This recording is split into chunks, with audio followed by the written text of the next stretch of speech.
9 নম্বর দেখো, মহাবীর কোথায় জন্মগ্রহণ করেছিলেন? তো আমাদের উত্তর কি আসবে? মহাবীর, আচ্ছা এই প্রশ্নটা কবে এসেছে দেখো, WBCS প্রিলিমস 2012 সালে এই প্রশ্নটি এসেছে, ঠিক আছে। মহাবীরের জন্মস্থান কোথায়? তো আমাদের উত্তর হয়ে যাবে কি, মহাবীরের জন্মস্থান হলো কুন্দগ্রাম, যেটা বৈশালীতে অবস্থিত, ঠিক আছে। অপশন এ হয়ে যাবে সঠিক উত্তর। আচ্ছা, এখান থেকে আবার কিছু সম্ভাব্য প্রশ্ন দেখে নিই। দেখো 1 নম্বর দেখো, মহাবীর কোন ক্ষত্রিয় বংশে জন্মগ্রহণ করেন? ঠিক আছে, তোমাদের প্রশ্ন আসতে পারে। তো মহাবীর গ্যাত্রিক বংশে জন্মগ্রহণ করেছিলেন। 2 নম্বর দেখো, মহাবীরের কন্যার নাম কি ছিল?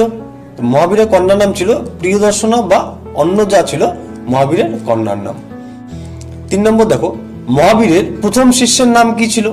তো মহাবীরের প্রথম শিষ্যের নাম ছিল জামালি, যেটি মহাবীরের জামাতা ছিলেন, ঠিক আছে। 4 নম্বর দেখো, মহাবীর কত বছর বয়সে সিদ্ধি লাভ করেন? মহাবীর সিদ্ধি লাভ করেছিল 42 বছর বয়সে। 5 নম্বর দেখো, মহাবীর কোন নদীর তীরে দিব্যজ্ঞান লাভ করেন? তোমাদের প্রশ্ন আসতে পারে, খুব ভালো প্রশ্ন এটা। তো মহাবীর ঋজুপালিকা নদীর তীরে তিনি দিব্যজ্ঞান লাভ করেছিলেন, ঠিক আছে।